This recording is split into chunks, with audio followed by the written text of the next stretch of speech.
Hello, everyone, and welcome back to Learn English Fast. I'm Lisa, and it's great to have you join us again. Hi everyone, I'm Mark. Today we're talking about one of the most important and sometimes challenging areas in learning English, pronunciation. Many learners tell me they feel nervous about pronunciation because they want to be understood clearly and sound natural, but they worry about making mistakes. That's a common feeling, Lisa, but I want everyone listening to know that improving pronunciation is very achievable with consistent practice and the right techniques. Exactly. Whether you're just starting or have been learning English for a while, today's episode will give you detailed advice and practical steps to improve your pronunciation. Part 1. Why pronunciation matters.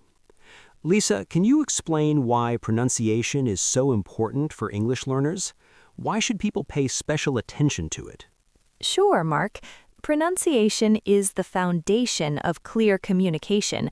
No matter how many words you know or how good your grammar is, if people cannot understand what you say because of unclear pronunciation, communication will fail. Right.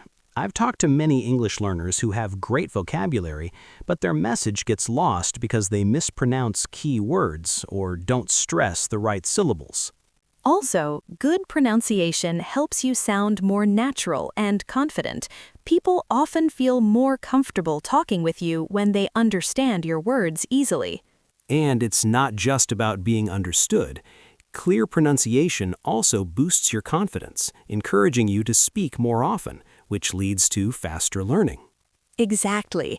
In real life, whether at work, school, or traveling, good pronunciation helps you build relationships, get jobs, and enjoy conversations without stress.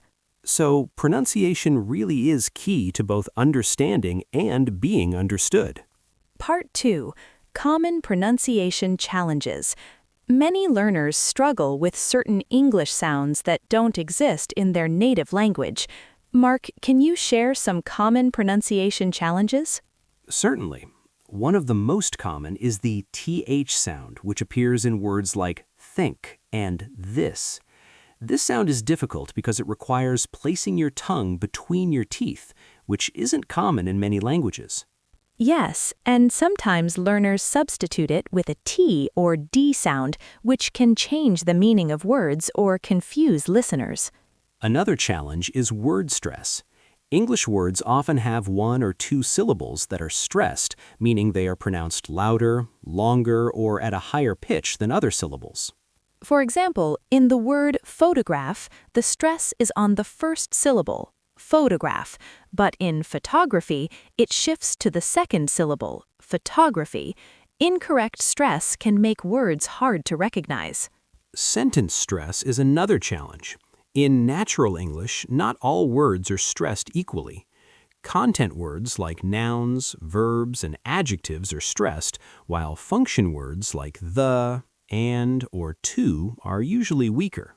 For example, in the sentence, I want to go to the store, the words want, go, and store are stressed because they carry the main meaning. Learners also find linking sounds difficult. Native speakers link words together to speak smoothly and quickly. For instance, want to sounds like wanna, and going to sounds like gonna. Without practicing these connected sounds, your speech can sound choppy and unnatural. Part 3. How to practice pronunciation. Now let's talk about practical ways to improve pronunciation. The first and most important step is listening carefully to native speakers.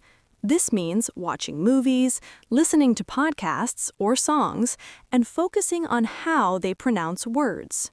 Try to imitate their mouth movements, the rhythm of their speech, and the melody, also called intonation. Recording yourself is very helpful. When you listen back, you can notice mistakes and areas for improvement that you wouldn't hear while speaking.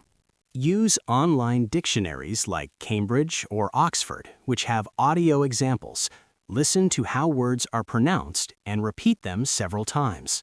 Focus on practicing sounds you find difficult. Practice saying those sounds in different words and sentences.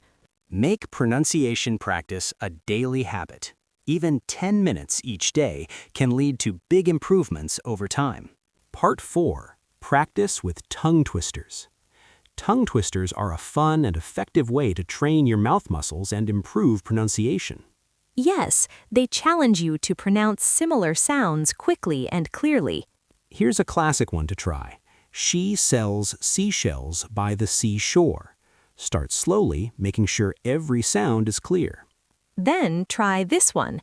Peter Piper picked a peck of pickled peppers. It's tricky, but great practice. You can practice tongue twisters every day to build flexibility in your speech muscles and improve clarity. Try to say them faster and faster without losing accuracy. It's both a challenge and a lot of fun.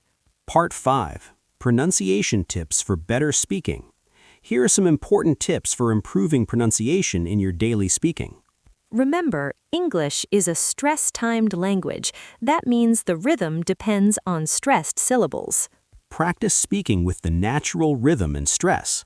Pay attention to sentence stress. Know which words to emphasize and which to say quickly or softly. Link words together to sound smoother, like I'm gonna instead of I am going to.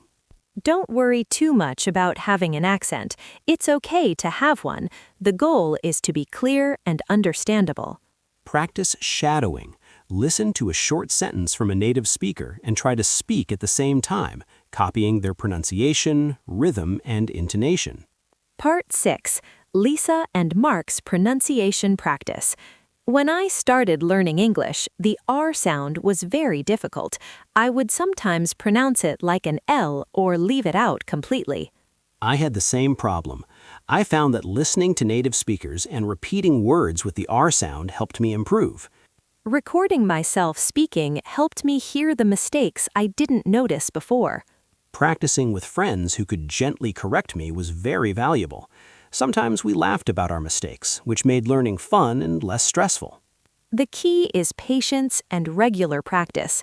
Don't give up. Part 7. Practice together. Let's practice some sentences together that include difficult sounds and proper stress. Repeat after me slowly and clearly. The quick brown fox jumps over the lazy dog. Think about this thing carefully. She sells seashells by the seashore. Peter Piper picked a peck of pickled peppers. Keep practicing these sentences regularly. They help with many English sounds and your mouth's flexibility. Thank you so much for joining us for episode 8 of Learn English Fast. In our next episode, we'll talk about how to build your English vocabulary every day. Make sure to subscribe, practice your pronunciation every day, and enjoy the process of learning English. See you next time.